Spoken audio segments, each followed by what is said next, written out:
This episode is brought to you by LifeLock. It's Cybersecurity Awareness Month, and LifeLock has tips to protect your identity. Use strong passwords, set up multi-factor authentication, report phishing, and update the software on your devices. And for comprehensive identity protection, let LifeLock alert you to suspicious uses of your personal information. LifeLock also fixes identity theft, guaranteed or your money back. Stay smart, safe, and protected with a 30-day free trial at lifelock.com/podcast. Terms apply.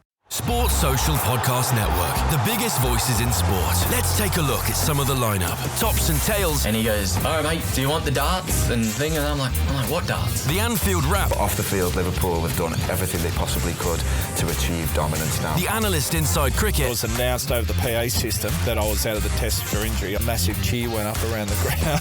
Probably the biggest cheer I've got in the UK. All on Europe's biggest sport podcast network. Find your next favourite sport podcast. Search Sports Social Podcast Network and listen wherever you get your podcasts. Sports Social Podcast Network. Verified comparison at content.sport-social.co.uk/comparison.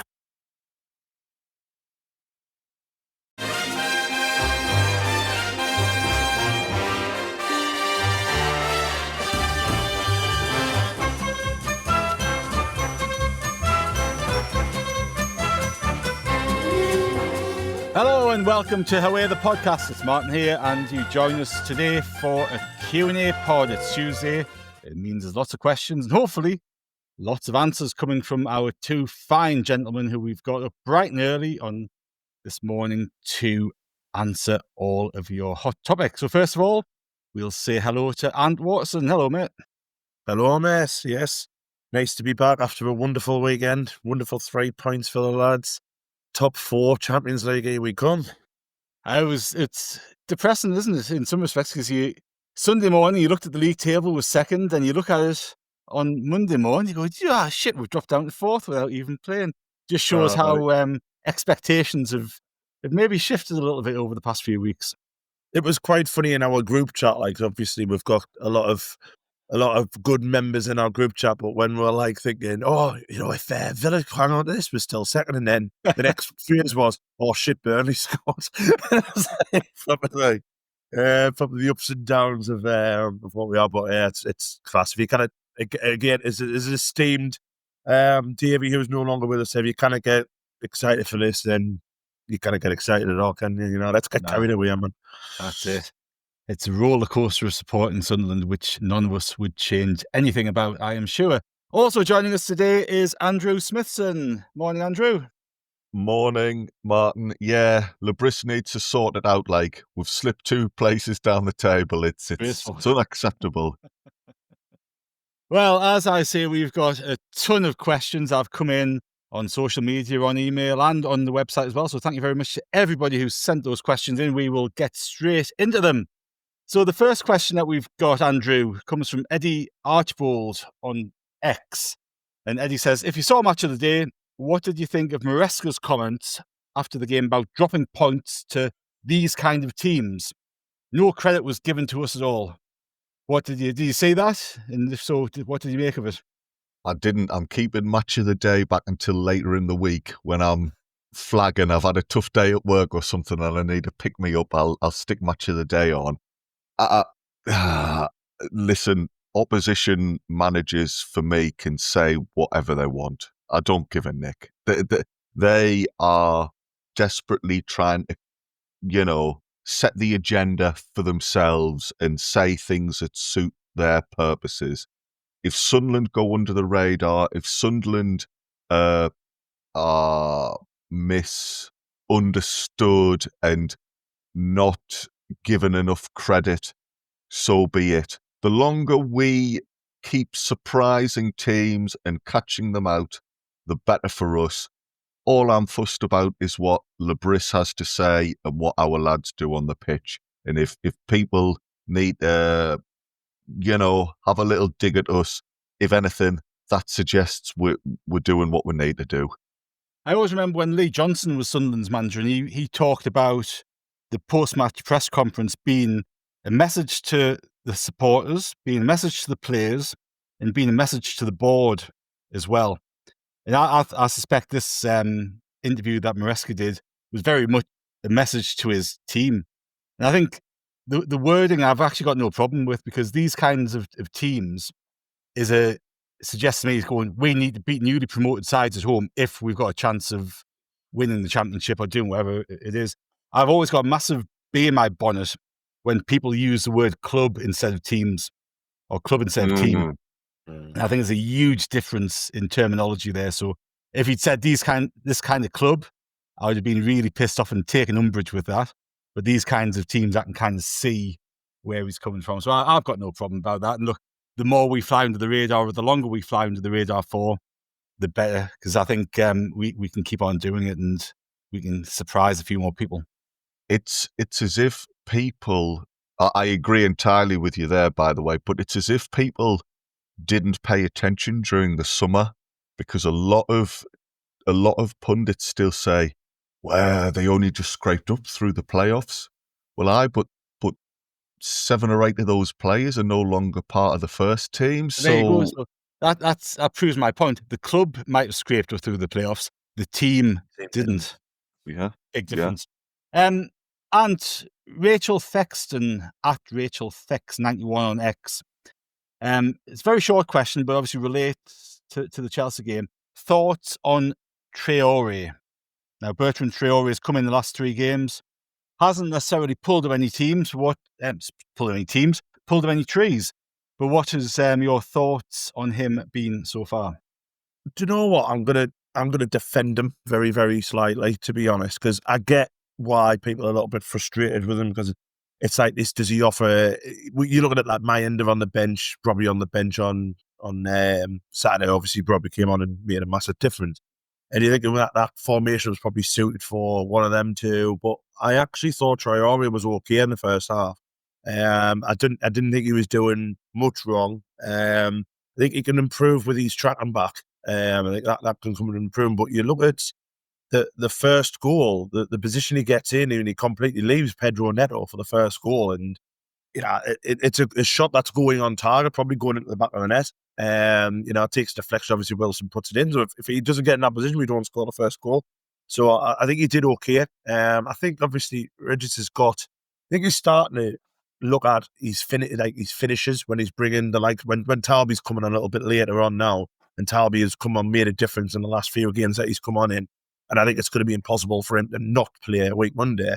But it's like kind of the difference that Talby's making coming off the bench to when he was starting games is there for all to see. So I guess I think in an ideal world, I don't think he's in my best 11, but I don't think he's done much wrong so far. And I'll probably get pelters for that, but he's part of a winning team, man. You know what I mean? It's like, how can we be paid off for them? I think he's done okay. I actually completely agree with you, and I think the game he played at home against Wolves, he probably had he did have a poor game. I don't think he impressed anybody there, but on Saturday, he could have very easily have had an assist if Ballard had put that header away very early on. He could have very easily have had a goal if Ronaldo hadn't got in the way of his shot before Isidore scored. And there was a few points in that game that I thought his experience won us free kicks. There was one bit where he just got in front of it was a left back, wasn't it? Sideshow Bob. He just got in front of Sideshow Bob and got brought down. And he used his experience, he uses nous with that. And I think Lebris likes him because he's got experience. He's played in the Premier League before, but he can. Well, his track record proves he can get goals out of nothing. And I think he's kind of conscious of our need to score more goals, I think. And that's probably the reason that he's in the team there. Yeah. Lebris, you mentioned him there. Lebris has plenty of other options. So if Traore wasn't doing what Lebris wanted him to do, he wouldn't have started against Chelsea. That type of player is going to try things on and they'll not come off. I remember he tried to knock the ball past his marker and beat him for pace, and this lad was able to shield the ball. But at least he was trying it. He was trying to get us on the front foot. And he's not been at his best yet, and I can understand why Ant says he might not be in his personal best 11. But he's going to chip in with bits and bobs for us. And it's not just the attacking play. When you're in when you're in a Sunderland team who are going away to a stronger side, Lebris is going to have very strict defensive requirements, and he's obviously comfortable that Traoré is able to do that side of the game. So, yeah, we might see a bit more of him, and we might see a bit more of an end product, but he's there on merit, and he's doing his bit for me. No, I agree. And I think there's a lot more to come from him. I'll be interested to see how he progresses over the coming weeks. Now then, there was an incident in the game on Saturday where it was quite a bizarre incident, wasn't it? Reece James just pushed Dan Ballard with two hands on the edge of the box, and we were waiting for a free kick to be taken, and Ballard kind of fell backwards. And none of your business at none of your business on X said, how come Reece James was still on the pitch after pushing Dan Ballard? Ronaldo got a 3-match ban for kicking out, but surely that was the same. Was it the same, Andrew, or was that just one of those things that kind of goes on in that tussle that often happens around set pieces? I'm tempted to say it's none of your business, Martin, but it's a funny one. At the time, I was absolutely fuming, saying what a disgrace and all of this. But I don't know. I don't know where we stand with if it counts when the ball's not in play. I've been watching football long enough. I should know the rules by now, and I'm still not too clear on that one. It would count for a red card. It wouldn't count for a free kick from that position. Well, in that case, then that probably clears that up, because I'm not sure if it was a red card offence. I tell you what, it must have been some shove to push Dan Ballard over, because you know, I think I would need all three of us to push Dan Ballard over. So I wonder if Ballard was maybe trying to overemphasize the point there and show the referee that there's a bit of push and shove going on. As I say, I was frustrated at the time, and I thought it was a, you know, the biggest injustice ever in the world of football. But nah, you expect in the Premier League, it's a very competitive environment.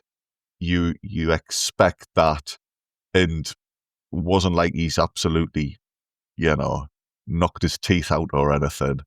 It's just one of them for me. One of them. We got the result. We don't need to worry about it too much this time. No, it's always an interesting one, isn't it? Because if you push out with two hands like that, if that had been 6 inches higher and in his face, he goes off straight away. So it's a bit of a strange one. But I think I'd have been annoyed if Ballard had done that to Reece James, and if we were defending a set piece and Ballard had seen red for that, I would think that was really harsh. So I think you can balance it out a little bit. And I'm going to come to you on this one first. And we've touched upon it a little bit in terms of the Traoré conversation and Talby coming on and obviously playing a pivotal role in securing the victory at Chelsea. But David Carney has emailed us. So Dave emailed us at awaythepodcast, SAFC@gmail.com. So any questions, email them through if you aren't on X. But David says, what do you think about the clamour to start players after they've had an impact as substitutes? So take Talby at Chelsea as an example. 93rd minute winner. Have followed calls for him to start the next game. I think you actually just said earlier, Talby will come in and start the next game. So has football, David's essentially saying, has football changed? Lebris talks about starters and finishers, meaning that the game goes in phases. And, like rugby union, it's a rugby union philosophy. The starters come on for 70 minutes, tire the opposition out, then you've got players to come on and finish the game. So has football, because in the I'm going to say olden days, it's not that long ago, if a player impresses a sub, you go, he's got to start next week. But are we kind of still dealing with the same game now? Do we have, is it better to keep players like that on the bench to bring on and secure the win?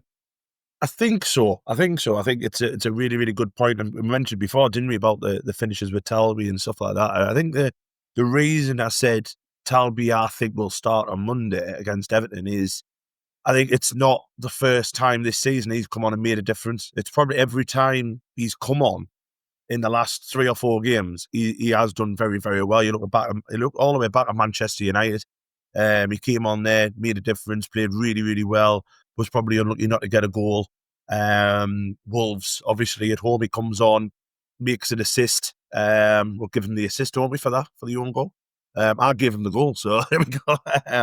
But we've got to give him the assist for that. And then obviously on Saturday, when he did come on, he again made a difference. He gives us that really good outlet, doesn't he? Because he is so quick. And what he's learning is, I think he's learned a lot this season. His actual delivery is a lot better. He's actually making the right decisions now. He's probably looking at getting 2 goals on Saturday. Had Jack had looked up when Jack had went to put the ball in the back of net, but we kind of blame Jack for trying to score against Chelsea, can't we? But and then, like I say, the goal. I mean, it's an amazing fit. It's the composure from such a young man to put that. It's not an easy finish that to put that in the back of there, but he makes it look easy. It's a fantastic finish. And I think, like I say, just for his last, I guess probably 3 or 4 appearances now, where he's come off of the bench, done well. I think he probably warrants a start. I totally get what the point is. If someone comes on, makes a really, really good impression in one game and then doesn't play the next game, you kind of think, yeah, because, maybe we'll see what it's doing. But surely that's what, coming off the bench and making a difference is all about, is you want to be starting games. And for me, I think he's earned that right on Monday night against Everton. Now, there's going to be a few more questions come up about the Everton game, so we'll park that conversation for now. We'll move on to this narrative about our so-called easy start, Andrew. And we've all seen it. Sunderland have not played anybody, and even after the Chelsea game, there was still comments like, "Oh, Chelsea are out of form. We still haven't played anybody decent." We've got a few questions about that. So Neil R sent a question through on the website. LD at LD Lots of Numbers on X had a similar question, and John Ridley at Ridders86 also got in touch with us about this. So Neil says, have we really had an easy start? In our first 9 games, we've played 4 top 10 sides after the Chelsea game, with 3 of those games away from home. LD says, the most important question that has to make the pod is, have we played anybody yet? And John Ridley says, to break the narrative of easy fixtures, do we need to beat the 1970 Brazil team, Arsenal's Invincibles, and the Galacticos Real Madrid side? So where do you stand on this, Andrew? How easy have our fixtures been, really? I think we'd thrash all 3 of those teams at the moment, so that's where I stand.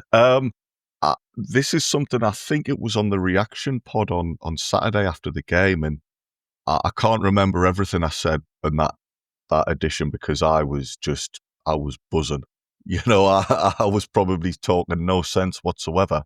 But it seems to me as if people are desperate to tell you there's no easy games in the Premier League. Well, you can't have it both ways and then say, there's no easy games, but you have had a load of easy games.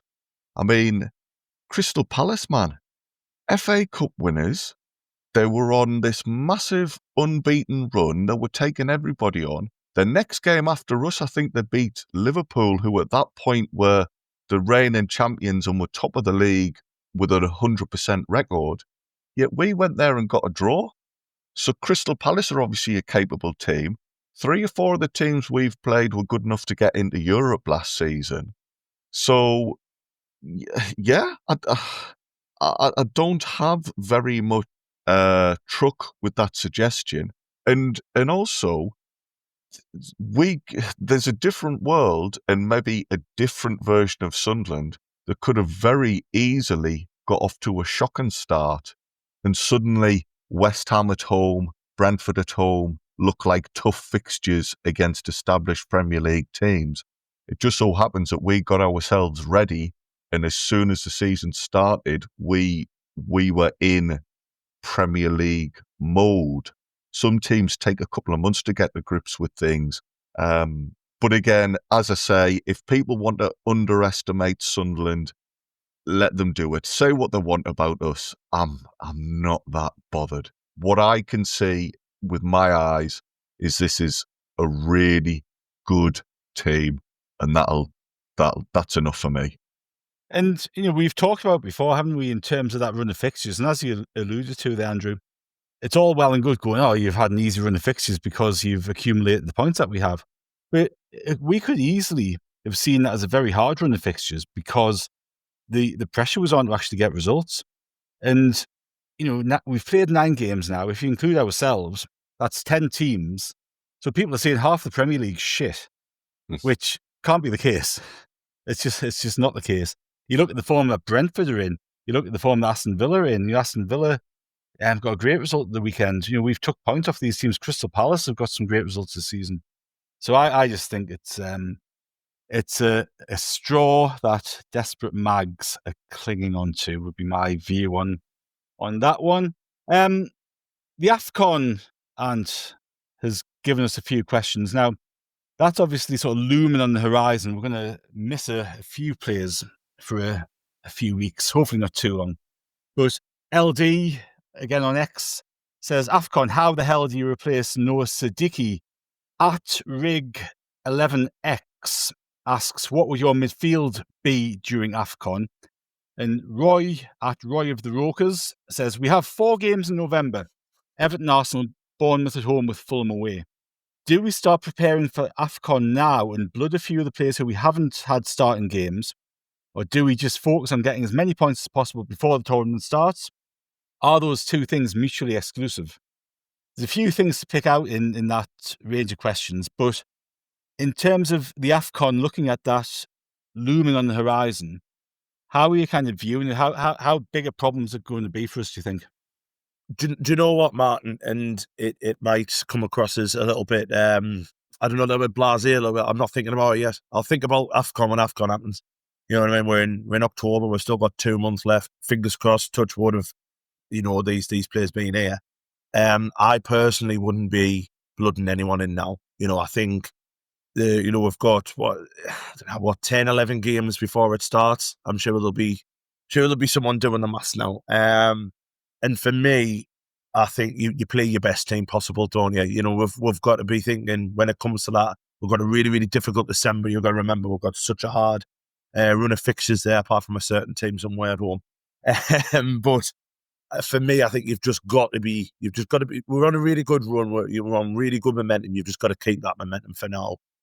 We worry about that when it comes. Yes, it's going to be difficult. Of course it is. But you look at we've mentioned so many times this season, the depth that we've got now, when you look at the likes of Talby and that who are coming on and making such a difference. And yes, we'll be missing Talby before that as well, of Zixibi going there. But I think we've got enough, Matt. I think we've still got enough. And I get with this AFCON stuff. I really do. I get everyone's worried about it, but it's not as if they're going for a month, 6 weeks. They're going for 3 weeks tops, aren't they? And that's if we're thinking that all of these players are going to be going into the latter stages. There's probably the likes of Diarra who, I think Senegal are going to be the favourites to win that tournament, aren't they? I think he'll probably be away for a little bit of a while, but we're out Diarra now, and we're doing all right, aren't we? We haven't seemed to have missed him so much. Briss has come up with a formation that was suited to, not having Habib Diarra in the side. So, I guess, it's going to be difficult when it comes. And, the question about how would you replace Siddiqui, I mean, you can't replace that energy that he's got. You know what I mean? I mean, he's probably still running around Stamford Bridge now, the poor lad, you know what I mean? He just doesn't stop. And it is going to be difficult, but, there's Dan Neil to come in, there's Chris Rigg to come in, Enzo the Faking player there. We've got options. It's not as if, you're taking out the spine of our team and we're hiring young'uns in. You know what I mean? I don't mean young Chris Riggs only 18, but we're not hiring youth team players in or something along those lines. It's not as if we're going to be decimated by it. Yes, it's going to be an issue when it comes, but like I say, I mean, even look at the fixtures. One's going to be an FA Cup third round game, which, if anyone holds your hand up, really, do we even care? No. You know what I mean? We want to steer up this. We want to steer what we want to do as far as we can. Cup runs can wait for another couple of seasons. So there's one out the way. And I think we'll be all right. I think we'll be all right. But yeah, to answer that, I'm not making, wholesale changes now just to suit the AFCON. If Labrissa come out in next week and he plays Dan Neil instead of Siddiqui and he says, well, we're going to be wrong with Siddiqui for AFCON, I think it's a very, very strange decision. So, and I don't think he'll do that. No, that's right. You run through the list of players who are going to be potentially missing.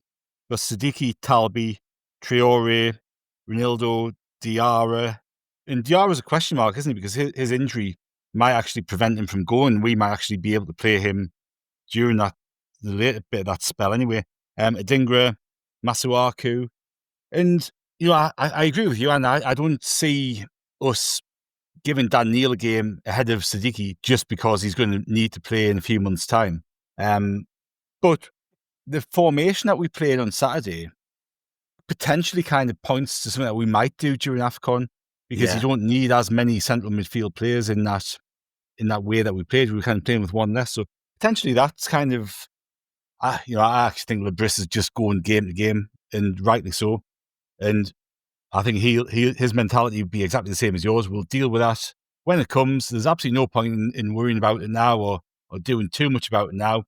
We'll see who we've got available at the time, and we'll crack on with it. And I think that's the only way you can do it, really. But even look, like you said, like looking at that, the only kind of really area where we are going to be a little bit short left back, isn't it? Because 2 left backs are going. But fingers crossed, Dennis Serkin's back then.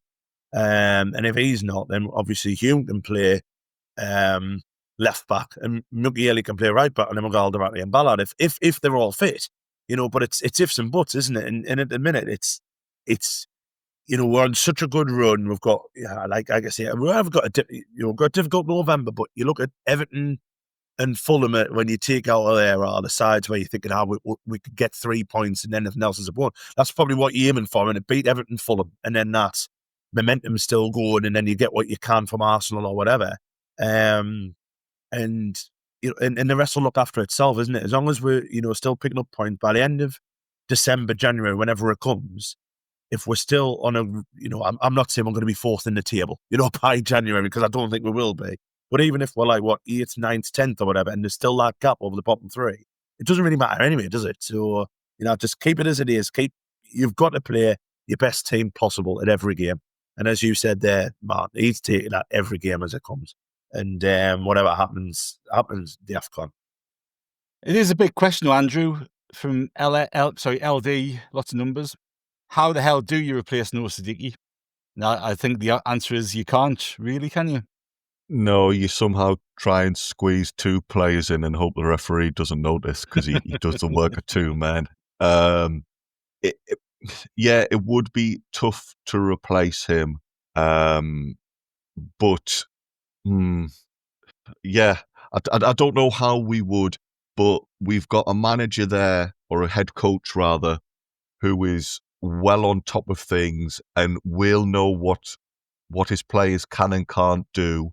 So if Siddiqui does get himself injured, or when he has to head away for the AFCON, Labris will be able to pick a team to negate that and put certain players in. It's difficult because you can't. People have said a few times, what happens if Xhaka gets injured? Well, you can't have a backup for Xhaka in the squad. Somebody who's of that level but is happy to just hang around waiting for an opportunity. So just make the most of them when they are in the team. And then if they do have to drop out, let's just revisit it. Do we need to change the formation or do something slightly different? And pray to God that our physios are the best in the business and getting any of these players that do have to miss out, getting them back on the pitch as soon as possible. Excellent. We'll take a short break there. We'll be back very soon. Welcome back to our Q&A episode of How We're the podcast. And we're going to move on to some questions about our ambition for the season. So I think we'd all agree at the start of the season, if somebody offered us 17th place, we would absolutely snap their hands, arms, legs and anything else off to secure a Premier League place for next season. But there's a few questions, and rightly so, and you can understand them, about whether that expectation has been realigned somewhat, I guess. So on the website, SAFC Cal said, what should our goals be for the season as we sit in second? Obviously, he wrote this on Saturday night. As we sit in second with nearly a quarter of the season complete. Is it still 17th place in survival? He says, as I would still take it as a major achievement. However, imagine if we finish 1 place higher than the Mags. What a body blow to the richest club in the world that would be, Ant. And it would be nice, wouldn't it? Are we justified in realigning those expectations for the season? Hey, why not? I like the Mags comment at the end. You know what? Like, I think if you asked all three of us, because without going into too much data, we're three of the more experienced members of the podcast team, and have kind of worries that this is Sunderland, but I don't think you can have that kind of. You can't have that worries as much anymore now. It's something that's evolving beyond that, beyond our eyes. That this is a Sunderland, the club, the team, and everything like that. Isn't this club that kind of you know what's going to happen, if you know what I mean by that? It's like, oh wait, Sunderland will end up still finishing bottom three or whatever. But I just don't think that's the case anymore. I think they've set this ambition to stay up, which it still is. Obviously, we're 9 games in, but you look at the bottom three now, and I mean we're 12 points ahead of Forest, aren't we? Who are third bottom. That's 4 wins. 4 wins more than what we're going to get from a lot of teams now who are below us. And it shows that's how good of a start it is. That I mean, I'm not thinking about relegation anymore, Matt. I've got to be honest. I think it might have been the Villa game where we were down to 10. We still put in a mammoth performance and managed to get a point. And then you look at like the fight and everything from that team. You think that's not a team who goes down. And from then on, I've just looked as how high can we possibly finish. I'm not going to be one of these ones to think we can challenge for Europe and everything like that, because I actually think that would probably curtail us. To be honest, I don't think we should be looking at Europe this season, because I don't think we'll be ready for it next year. As much as we're all trying to see, it'd be of course it'd be brilliant, but I think we need a couple of years. I really do. For me, it is just doing as what we're doing now. Be as consistent as we can possibly be. Beat the sides, and this is where the Maresca comment comes in. What you said, and I actually agreed with what you said. I don't think that was meant in any disrespect at all. But you look at what we need to do. We need to beat the sides that are in and around us. The Evertons, your Fulhams, your Wolverhamptons, which we've done. And if we can keep on doing that, having a really good home record, picking up the odd result away from home, surprising 1 or 2 teams, despite having this, and we don't see it in inverted commas, easy start, which wasn't easy at all. I think we'll be absolutely fine, but I think just keep doing what we're doing and everything will fall into place. I hate to put, like I say, I've said quite a lot there, but I just don't, obviously, I don't think we've got enough in us to finish in Europe. It would be nice to finish above the Mags. That would be brilliant. And we've got quite a gap as it is. But they'll come because they're a good side. But we are. So, we'll see what happens, mate. I'm just enjoying it. I'm enjoying what we're doing. And I think we can, like I say, I think we can maintain it. But I just, there will be a time where we do go on a little bit of a run where, we maybe lose 3 in a row, or we 1-4, 1-5 or something. And that's when you're going to find out about this team, when we've hit a little bit of a bad run. That's when you're going to find out about the character and everything about this team. And Andrew, we've got a few questions, kind of all on a similar vein. So I'll read a few of them out, and we can kind of delve into a bit. So Joe Brown III, I suspect, on X says, "Is it time to stop thinking about just surviving and time to start thinking about how high we can finish this season?" Down by the Weir on X says, "How many points is realistic for us this season? I thought 50 points was a high estimate before the start of the season. Now I'm thinking it's more than achievable." Michael Conroy on Twitter says, "Are we actually good?" I think the answer to that is yes. Lou at Lou SAFC, or Lou_SAFC, says, "With how the season has started, have your expectations changed for the end of the season? I'm happy to stay up in 17th place with 40 points personally, and anything more is a bonus. I'm interested in what you think." And Michael Conroy again says, "Is the inevitable and inescapable insecurity that comes with being a Sunderland fan," in the inevitable and inescapable insecurity, there's an awful lot of I's in that sentence, "that comes with being a Sunderland fan, when can we get carried away?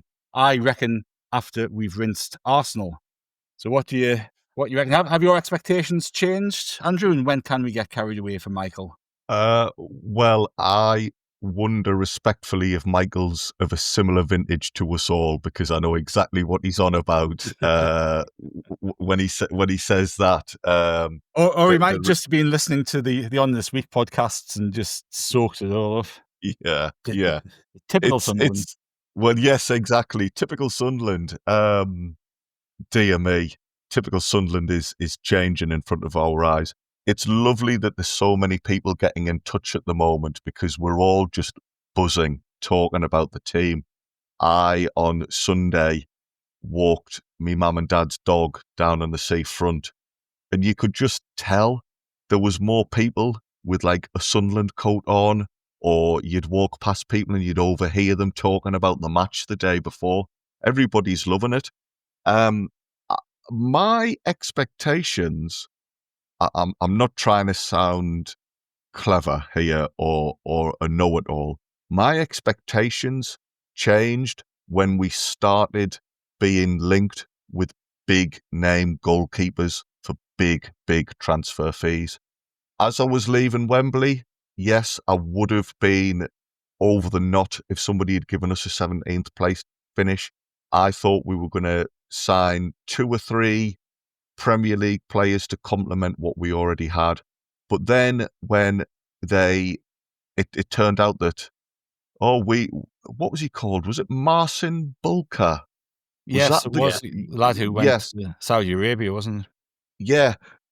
When we then got linked with a player of real pedigree and would have cost us serious money, that said to me there and then, we're not just here to see if we can scrape through.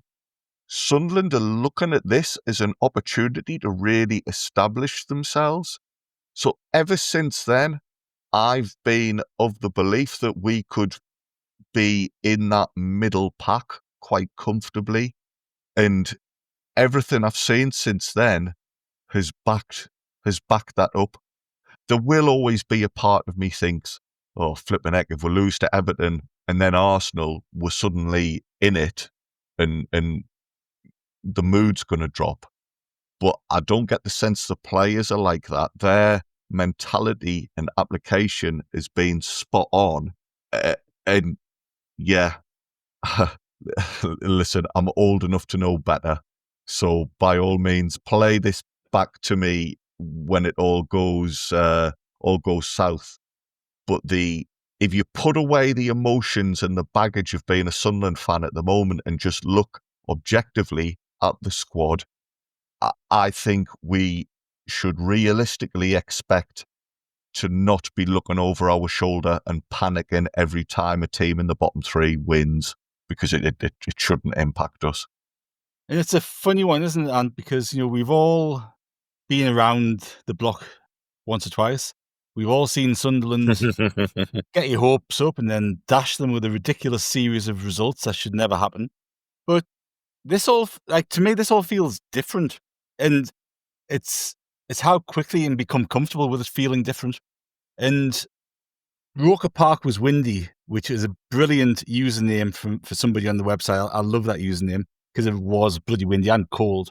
They say, did you notice on the SAFC.com Jermaine Defoe footage that he made a flippant comment to Granit Xhaka about finishing 4th?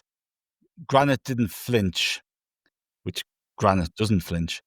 Do you think that this Sunderland team feel like they could finish somewhere near the European place? And I know we've talked about whether European football would be a good thing or not, but like Andrew was talking about there, you get the sense that this team that's been put together, it has not thought for 1 minute about our goal is to avoid relegation.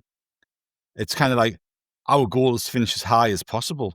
And when you got somebody like Granit Xhaka coming into the club, the sales pitch to him, if that was, look, it's going to be a really hard, tough season. We might go down. We'll be really happy if we scrape up on goal difference on the last day of the season. That doesn't entice a player like Xhaka to come to the club. Exactly. The club's going to entice Xhaka by going, well, first season we'll want to do, then do this, and this is the ambition for the club. So do you think that's kind of the aim, I guess, the footage that Roker Park was windy is talking about when Jermaine Defoe came to the training ground, had to dodge around and was talking to Granit Xhaka and other people.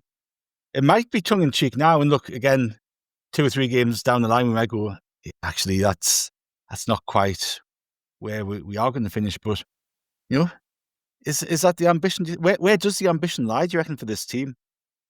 I totally agree with what you said about Jack Abalo. I totally agree with that. Like, you don't sell, and this is probably to, the likes of Habib Diarra as well, who we've spent a hell of a lot of money on. That's not the selling point isn't to these players, like, because you kind of like saying to them, we don't think you're good enough to be in the top echelons of this league. You know what I mean? You're basically saying, you know what, the players we're bringing in, we're not sure about them, and we think we might be, we might be in a bit of a scrap, this, that, and the other. I think Jaka had a lot of, Jaka could have easily stayed Leverkusen and probably been playing you look at, the Leverkusen manager at the time was blatantly saying he's not going, isn't it? And look what happened there was Eric Ten Hag, wasn't it? And the same thing, it's like you've got to sell them that, you've got to sell them that philosophy really of look what's happening at this club is we're going to be spending a lot of money, we're going to bring in these players who, have got a very good track record and stuff like that, who are very good footballers as what we've seen with them when they've played for us now. We're going to be aiming high, and why not? Why not as a promoted club? And it's refreshing to see what we've done. It really is. Yes, we've took a gamble in spending the amount of money that we have. There's probably going to be at some point where we do need to sell players and everything like that. But it's like, we're seeing a club now, we're seeing a team now that, and I'm sure there'll be a question later on, is this, because it's been asked to me a couple of times now, is this the best team you've ever seen at Sunderland? And you cannot argue with that, can you? You can't argue that at the minute it probably is, because the way we started. And it is like I said before, I'm at this kind of thing that I just don't. I think there will be a run in the season where things aren't going our way, and where teams maybe have worked us out or whatever. But at the minute you can't argue with where we are. We're there on merit. We're in the top four. We were second for a wonderful 24 hours, weren't we? Where we were like, what the hell's going on here? But we've deserved it. It's not as if we've struggled through games and nicked a 1-0 or anything like that. The games that we've won, I would think every game we've won we've deserved. The Wolves game was tricky, but we played badly in one, which is a sign of a good side. And you look at the amount of pundits on Saturday that came away from it said Sunderland deserved that. Even a lot of Chelsea fans who I've spoken to and have interacted with on X and that have said you deserved that. You were excellent, and so we're there on merit. And why not aim high? It's that thing of we've got players in here who've played at a higher level. You're like PSG, who was signed players of Granit Xhaka, who's done it all, hasn't he? He's done everything, and it's bringing along. It's brought along the likes of Wilson Isidore, who at the start of the season wasn't starting games, but has scored. He scored 5 goals for us now, hasn't he? This season, 4 or 5 goals. And he's looked, improving the squad's improved him. It'll improve Mayenda, won't it? You know what I mean? When Mayenda gets a go in that, and it's just bringing everyone else along with it. So it's been class, and yeah, why not? Why not? Wherever we finish now, I'll be over the moon anyway. Because I don't think we'll be in the bottom 3. And I think we'll be comfortably one of them sides. Your Bournemouth, so I say Fulham, because Fulham are in a bit of a bad run at the minute, but your Palace is where we're just there, and we'll surprise teams along the way. We already look like an established Premier League side. We played 9 games, and that's the biggest compliment you can give them, isn't it? Certainly is. Now, Andrew SJT, a Tenchi lad on X, says, is it too soon to get hotels booked for the Champions League next season? Obviously, with free cancellation. And Brett, our Brett of Roker Report and How We're the Podcast, at MK_Mackham. Now, Brett featured on Match of the Day, I think, at the weekend. He was in the crowd, if you can spot him and Gary from another member of the Roker Report team. But Brett says, I don't want to get ahead of ourselves, but what route do you reckon the open top bus will take when we win the league? What would be your recommendation, Andrew? Well, that is a tricky one. And do you make the players get off the bus to walk over the Kiel crossing or not?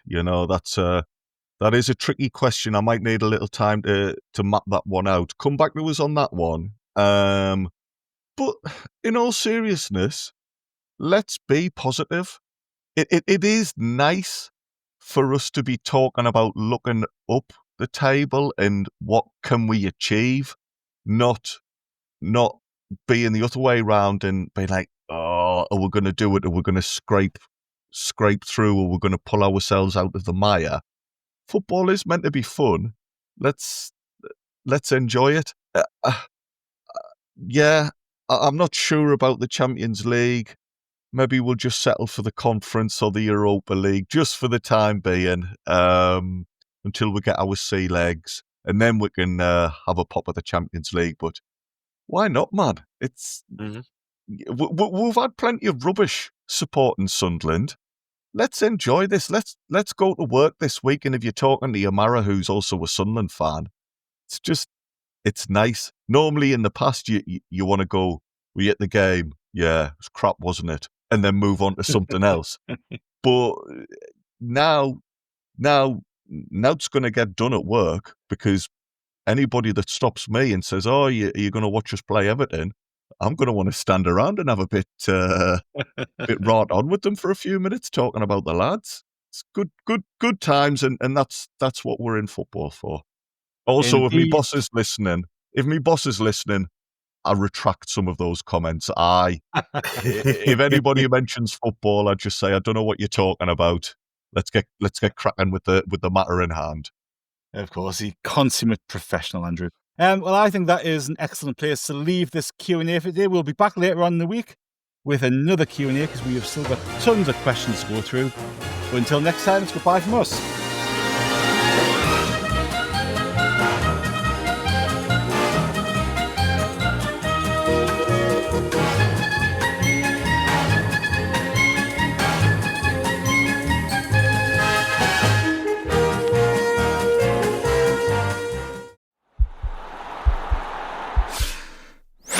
This podcast is part of the Sports Social Podcast Network.